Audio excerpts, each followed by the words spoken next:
All right, bang. Today is Thursday. It is February 22nd. Welcome to the Dog Walk presented by Barstool Sports.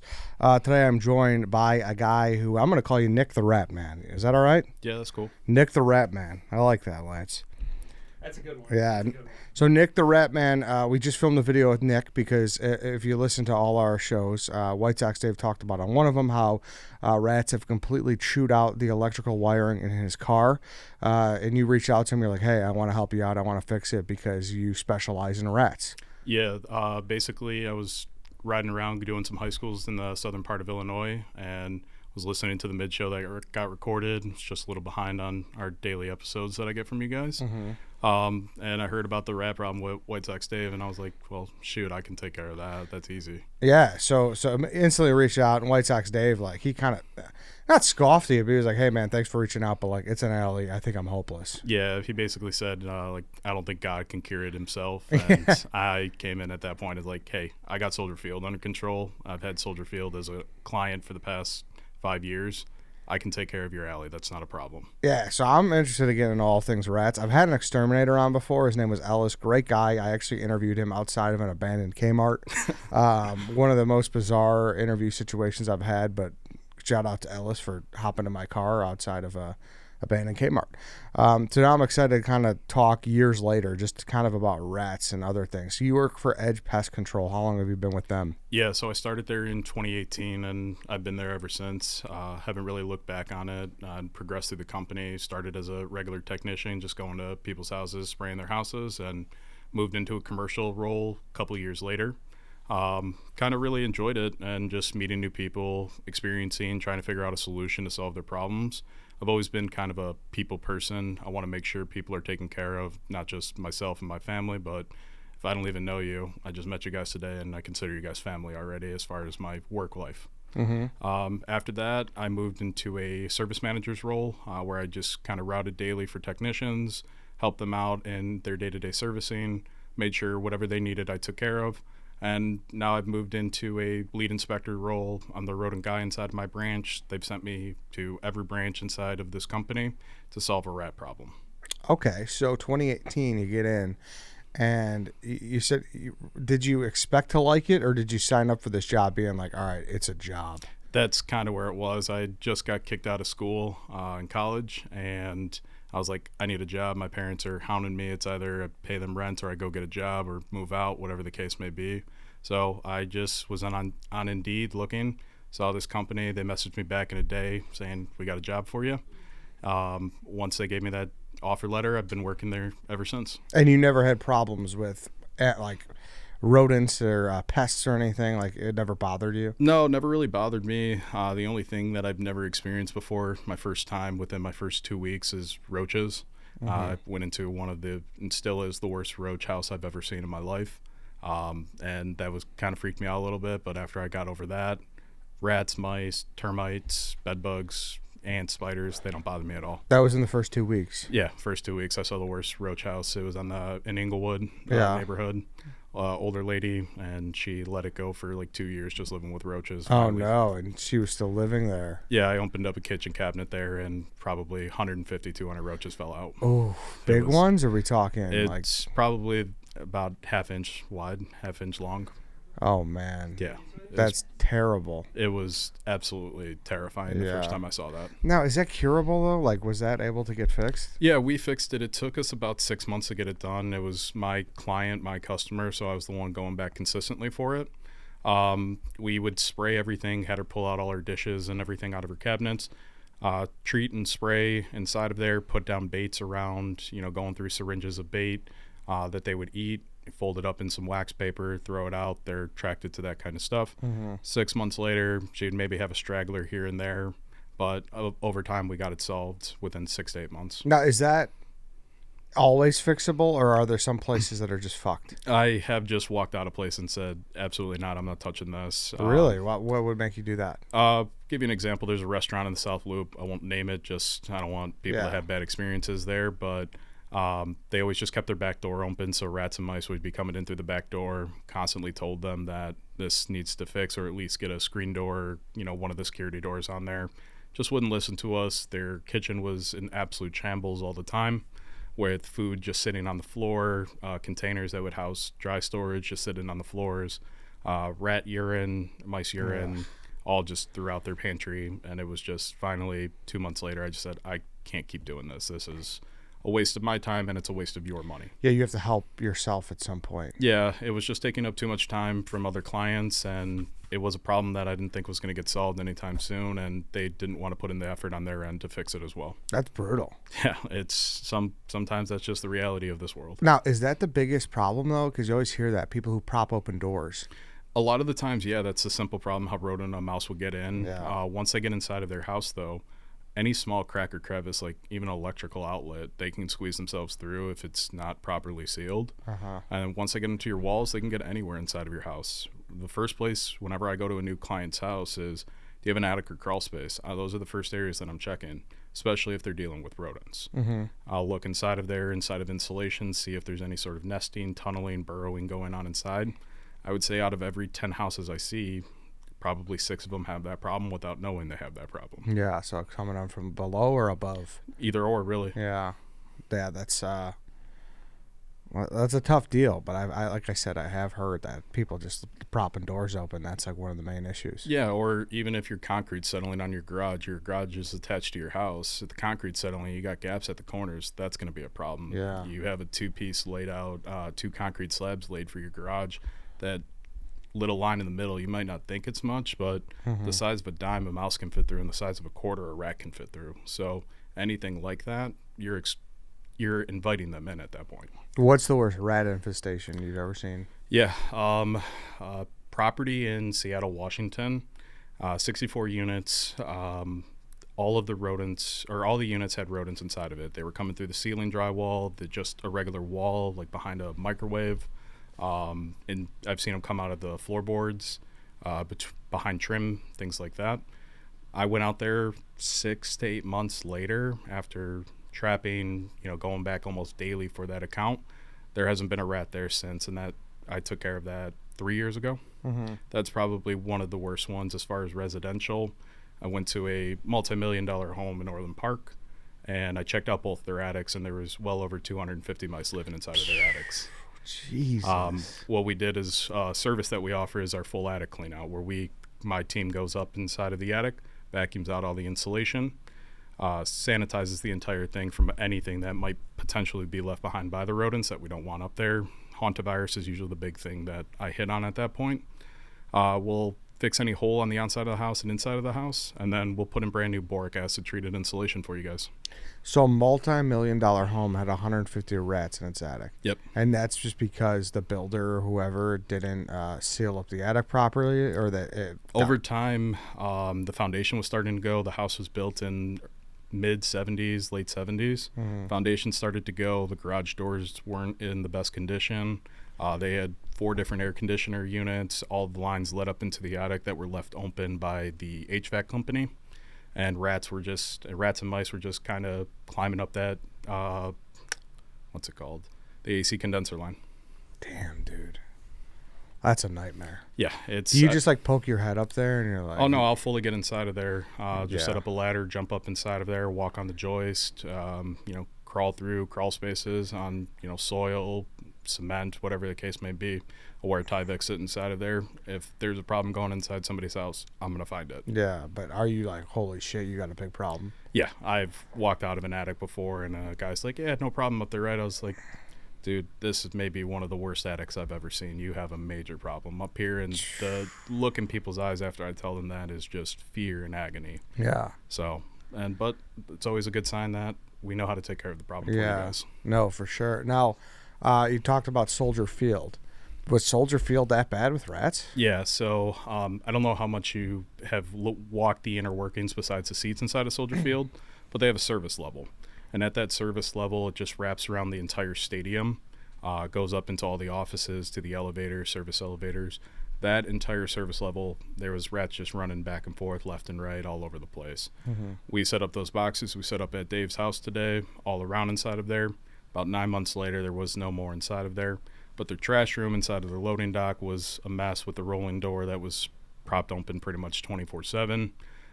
There was rats running on the natural gas and water lines inside of there. The bars up on the club levels always were having mice inside of there, and sometimes inside of even the bathrooms, I'm seeing mice and rats inside of there. Really? Yeah. And it was constantly a problem, and you kind of like badgered them. You're like, hey, I want to fix this, right? Is Yeah. that how it happened? Yeah. We acquired a smaller business. A guy just took care of it by himself. He was a one-man show. He was getting out, ready to retire. We came in and acquired his business and all of his clients. Soldier Field was one of them. So they were like, yeah, we're just going to put it back out to bid. We don't want just a new company coming in. I was there every single day just asking them, let me take care of it. I know I can keep this up. Don't worry about it. So are you confident that you've solved it there? Yeah. Yeah. I have the director of operations. She has my personal cell as well as my email. She'll just message me if there's ever a problem. I don't think I've heard from her in 6 months. And But it's something that I think like it's never fully solved, right? I wouldn't say ever a rodent problem is solved, but it's controlled. Yeah, okay. It's a good way to put Rodents it. can be anywhere. You know, they could just be hanging out in your grass in your backyard, and you might not even ever notice it. But if we have the proper protection in place, there should never really be a true issue. If you're having somebody come out there and actually inspect your home, you know, once a quarter or even once a month, then it can be under control at that point where you don't ever have to worry about a mice or a rat or an ant, spider, wasp, anything getting and harassing you on where you live. And you said, so you're national. You did stuff in Seattle. You've done stuff. You're going to Colorado soon. Yeah. Now, is this true that these lists come out that Chicago's the rattiest city in the country? Unfortunately, it is. Really? Yeah. The one newsletter I would trust out of everybody is PCT, which is Pest Control Technologies. They come out with the list every single year of the top 10 rodent cities. Everywhere that we have a location is on that list. Seattle, Washington's another really bad one that people don't think about. You have the boats that are right there in all of the Pacific Ocean. You have roof rats out there. Here in Chicago, we have something called Norway rats, which are the ones that like to live underground.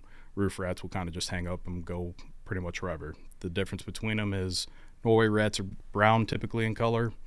Roof rats are slender and black in color. So what's more of a vile looking rat? I would say the Norway rat because Yeah. they can get up to 2.5 pounds in weight. So you've seen some big boys. Yeah, we have a laboratory that we service on 74th and Pulaski, JF Laboratories. The burrows that were around their lunchroom were just some of the biggest I've ever seen. Really? I pulled out a 2.5 pound rat out of one of the boxes that we put out earlier today just on a trap. Yeah, that was one of the worst accounts I've ever set up. Yeah. Now, how does Chicago get so bad? The amount of restaurants that we have and the amount of people that are here. Yeah. You know, less populated areas have less rodent concerns. There's not as much food. There's not as much shelter in those areas. You know, Chicago, we're jam-packed in here. We're like sardines in a can. So if one rat is at the end of your block, by the time it gets to your place, it'll probably take them 3 months to get there from looking for food or just shelter in general. But it will pop up eventually at your place. Yeah. So pest control is a huge need in Chicago, I've always thought. Now, is it a possible winning battle? Like, can it be controlled though? Like, can we be doing better than what we've been doing? Yeah, I mean, there's always room to improve on everything, really. Yeah. Like, take your house, for example. I'm sure you have some things that are leaning up against the outside of your house. I'm sure you have a stagnant water area. Maybe the concrete's cracked and the water, when it rains, it pools right there. Or that's the last area that the snow melts in. Those are all conducive conditions for rats. You're giving them a water source right there. You're giving them shelter right there. If your garbage cans aren't in good conditions, if your dumpster's in a poor condition, if you just got, you know, garbage use on the side of your things, that's a food source for them. So yeah, I'm sure it can be controlled around your house if you're taking the proactive steps for it without a pest control company. But if you've already started to notice something inside, or really just kind of more consistently, if you've never noticed it before, then it's time to start really looking for a pest control company. Because they say if you see one, there's how many? If you see one, there's typically 5. Yeah. So, like, right when you see one, you're like, all right, I got a problem. Like, jump on it right away. Yeah. Like, you wouldn't recommend the self-doing one. The DIY is fine. You can go buy traps and the same type of stuff we would use. That's fine. You just need to know how to set them up. You got to just be educated on how to set them up. You don't want to just set them like parallel to each other. You want everything perpendicular to that. Rats and mice are going to run walls. Specifically mice, they use the fibers on their skin to just run the wall, get there, figure out, okay, this is a safe route. Rats are going to run a direct straight line to something. So if they see a piece of shelter or a piece of food, they'll run a straight line comparatively to a mouse running a wall. And have you ever found, like, what's the most creative way that you've seen one get in? Is there anything that was like, oh, wow, like, I had not even thought of that? Yeah, all underneath the deck, I was crawling around over there, and it was completely cemented underneath. So I got to the siding of the house. It was that vinyl cheap siding that people put up. It lifted slightly, so I started looking around, and I saw a rat and sebum, which is the oils on their skin. I saw a little sebum on the siding. As I pulled it back a little bit more, I saw 3 or 4 burrows right next to each other, and I was like, I didn't think that this small of a gap between the concrete and vinyl skirting that they could fit through. But sure as shit, they went right through inside of it. Yeah. And what would you say to people out there? What's the one thing that they could do to help prevent this? Yeah, really just make sure that your trash is cleaned up. I know in the city a lot of people just like to throw it on their back porch and they'll take it on their way to the garage or to their vehicle. Take the extra 2 minutes it's going to take to do that. You don't understand how much time and effort and money you're going to save without having those rodents come by. Yeah. No, yeah, the back deck garbage bags, like those things just get ravaged right away, right? That's usually the first thing that gets torn up by any sort of wildlife out there. Mm-hmm. Yeah, man, it's but what, like, I don't know, like, because remember Rom? There was like a big thing where he was we supposedly had found this new way to do it where we were stuffing things into like the dirt. Yeah, so a lot of the times it was dry ice. Yeah. Yeah, my grandma lives in Midway, right backed up to the central train yard right there. And she would have the dry ice put down there all the time. It's good. It's not going to kill them. It's just going to vacate them from that area. In 12 hours, they'll be back. And that's it. So it's really not as good of a initiative. No, really at that point, you got to ground up bait itself and actually put it down in there. Just don't throw a couple hunks of blocks down there because they'll just push them right out. Mm-hmm. We use a granular type of bait for when we actually are treating for burrows. Mm-hmm. Now, do you guys want to get rid of this problem, though? The problem's really never going to go away. It's always going to keep coming True. back. So you guys always have the job security. Pretty much. Yeah, that was gonna. You know what I mean? Yeah. Sometimes, like, do you think there are some shady tactics that will get, places that, well, you need me to come back. I gotta keep coming back, and then like these follow-up appointments. Yeah. So I've experienced it with some people at my company as well as some other companies that people have fired, and I'm coming behind and trying to fix everything after. The biggest thing is they won't even say anything about a hole in the outside of the house. They'll just wait, leave it open, and so more rodents can go inside of there and not truly solve the problem. But, I'll go out to a industrial warehouse, point out 30-something holes to them, give them a price of, $1,500 to fix everything. Tell me, like, oh, the last company didn't do that. Go ahead and take care of it. Then they don't stop seeing rats inside, but we still keep the accounts for exterior and preventative at that point. Okay. All right. And what about like home things? You said DIY. Is peanut butter still the go-to? Yeah, so that's one of the gold standards as far as luring rodents onto something. What I also like to use is bacon bits for people that do have peanut allergies. I've ran into an experience where a family had a peanut allergy. I didn't know about it, didn't bother asking. And when I pulled out my peanut butter, I was almost shunned out of that house. Oh, really? So I ran to the grocery store real quick, picked up something that was non-perishable that is easily put out there, used bacon bits. The customer called me back that same night and said, "You caught 10 mice." Wow. So I started using bacon bits kind of religiously for all my travel. And that was just a try? Yeah, that was just a shot in the dark, like, hey, I hope this works. Bacon bits. What made you think bacon bits would be good? Non-perishable. It has a strong odor to it to lure them to that. It's a food source. It's something that kind of looks just like a crumb, so rodents like to pick up crumbs. Yeah. So just was a wild theory, but I have heard from other pest control guys that chocolate syrup is also fantastic for it. Oh, really? But it's just messy. Yeah, it gets all over the place. Yeah. Now, is that rats, their nose, is their strength? Their nose and their hair. The fiber, so how they detect where they're at and how they feel safe is all of the little fibers on their skin is a detection of where they're going. This is a safe route.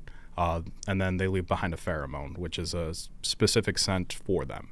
So if one rodent's inside making a trail, like, okay, this is where it stops, another mouse 6 months later can come by and follow that same path. Really? Mm-hmm.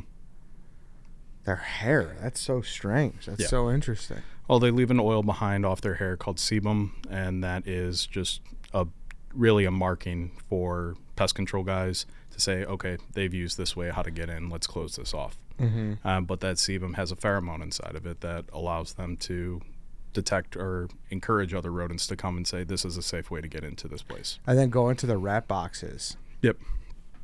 You said, because I thought about it. It's like there's only one trap in there. So you're only catching one rat per box?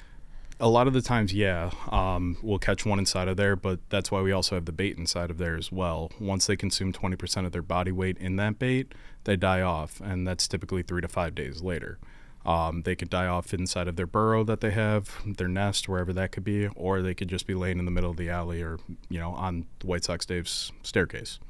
But they will die off. That's why we always have a dual method of how we're going to control something. So when they get in there and already one of their guys are already snapped dead by the trap that's in there, they'll either start eating that rodent or just climb over them, look for a food source. Wow, they cannibalize each other like that? They don't care. Yeah. Yeah. Damn. That is...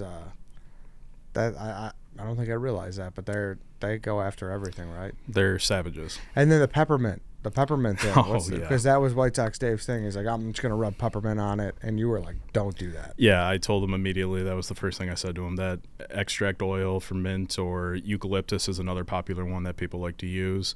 It's great for the inside of the house. Plus, it'll make your house smell good. But once it's on an outside area, that scent's gone within 12 hours. It's not going to change a thing. So it's just a very, very temporary fix.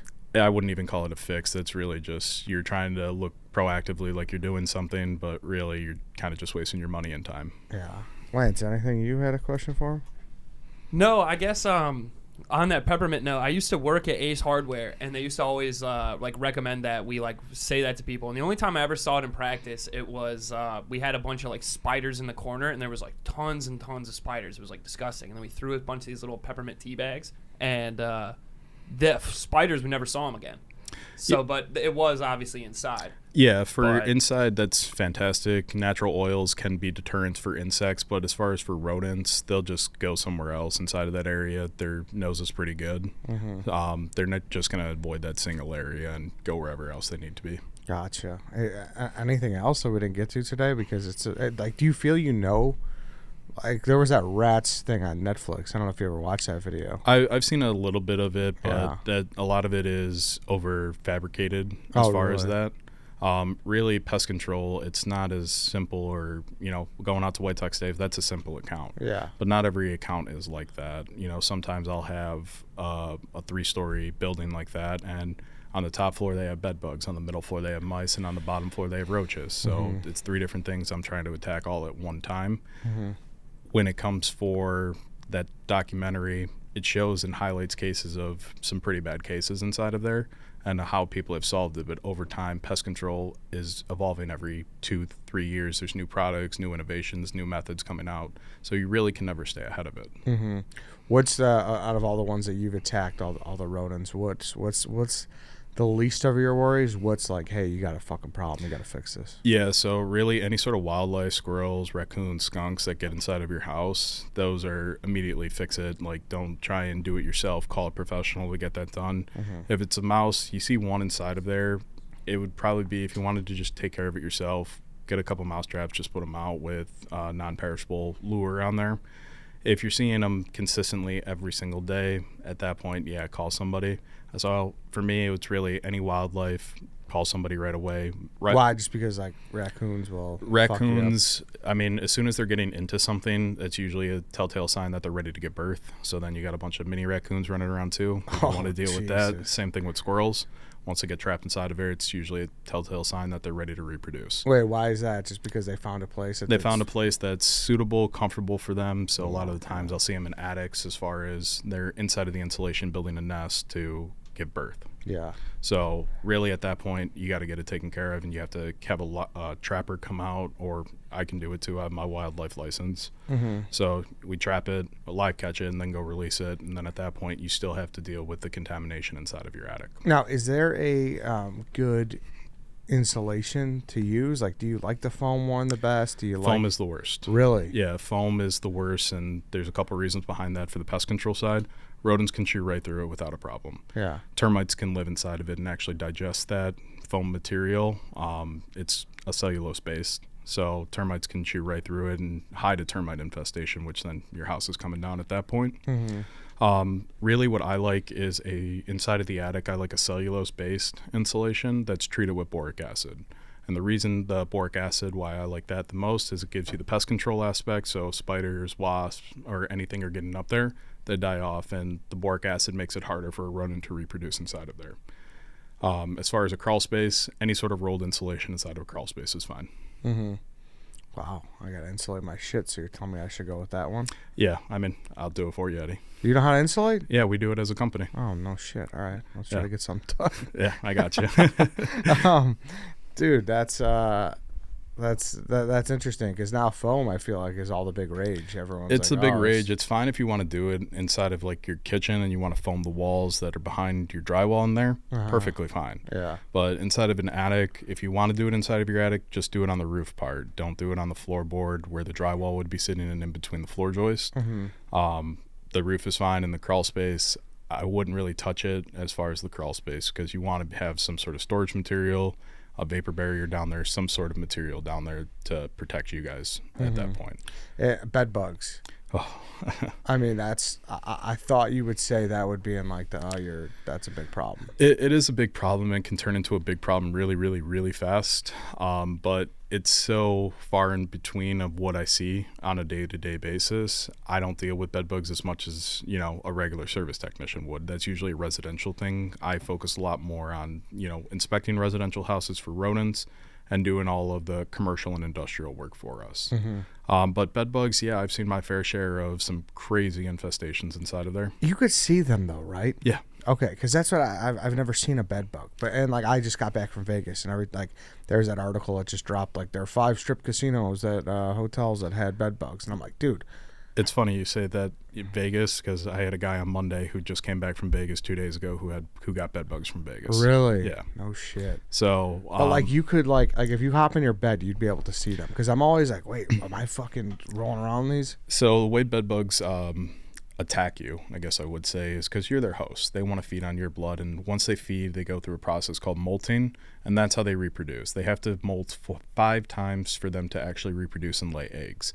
But whenever you're going to a hotel or an Airbnb and you're traveling, check for bed bugs. And the easiest way to do it, take your phone flashlight, lift up the covers and the sheets on there, and you're going to look for small little black dots on a mattress, a box spring, covers, anything like that. If you're seeing that, that's bed bug shit. After they've eaten, that's what they leave behind. If you lift up the mattress and look on the inseams of it and just run your finger, you want to look for something that looks like a little apple seed. It's either going to be red and brown in color or translucent. If it's translucent, means they haven't fed yet. If it's red or brown, that means that there's been some sort of feeding going on there. So that's really what you're looking for whenever you're going into a hotel or Airbnb or even staying at your aunt's house or something like that. And how prevalent are they? They're extremely inside of populated cities. Yeah. You'll probably find a building has bed bugs 1 every 3 buildings. Really? Yeah. Damn. How do they actually get there? How if you have a bed, how does it get infested with bed bugs? They attach themselves to you. So let's just say, Lance, you're on the train and you're taking it from here, whatever station, all the way to your house. At some point, somebody could have had a bed bug fall off them, or you could have sat down on a seat that had bed bugs. They'll attach it to your clothes without you noticing, get in, throw it inside of your room. I'm sure you're like everybody else, like myself, I do laundry once a week. That bed bug's just sitting inside your laundry hamper. It can then eventually get to your bed, behind a dresser, behind a headboard, inside of electrical box, inside of the trim work, behind a wall, anything like that. Then they come out, and when you're sleeping at night, you're releasing carbon monoxide out of your mouth. That's what attracts bed bugs. So once you're sleeping, they'll sting you with the neuro, so you don't feel it. And a bed bug feeding is anywhere from 3 to 5 minutes. So they're feeding on you for 3 to 5 minutes. You can't feel it at all. No. Once they're done feeding, they'll go back to wherever they're hiding at or nesting at, and then they'll defecate and start that process of molting that I mentioned earlier. And then that's when you wake up and have a little bump on you and wondering how you got that. It's usually a bed bug. Damn. And they just breed like crazy too? Yeah. 1 single female bed bug can lay last number I looked at, I think it's 75 to 100 offspring per one cycle. And instantly you're supposed to just wash all your shit in like hot water, right? Or just trash it. If it's sturdy clothes, wash them like you normally would. But if you're going to hang dry something, don't throw it in a dryer. Yeah. All your clean clothes, put in a dryer, 15-minute cycles, high heat cycle. And then put all your stuff in plastic bags, whether that be a plastic tote, garbage bag, anything like that. Hard plastics and soft plastics and nylon are things bed bugs can't climb on or penetrate. Damn. Okay. Well, all right then, Nick. Anything else we didn't get to here? No, I think we really kind of covered everything here. Yeah. Is it what do you have one that you fear? Like you're like, don't get close to this thing if you see it? I would say German roaches are the biggest thing. Yeah. They're the most common roaches that we see here in Chicagoland area. If you do see one, if your buddy's got roaches inside of his house and you're going to watch a game there or whatnot, make sure that before you get back into your house, I would take your shoes off, your socks off, the clothes that you were wearing, and just walk into your house basically in your underwear at that point. Take that stuff, throw it right in the washing machine and do a load of laundry. Yeah. German roaches are no good. No, and they're really hard to identify, and it can turn into a giant infestation, within a month. Can't have that. No. Can't have that. All right, Nick the Rat Man, where could people contact you if they're having problems? Yeah, you can Google us. We are Edge Pest Control here in the Chicagoland area. If you're inside of Texas, Missouri, Kansas, Colorado, Utah, Washington State, or Oregon, you can find us under Sala Pest Control. If you want me to come out to your house or business to take a look at things, just ask for Nick. I'm the only Nick inside of my branch.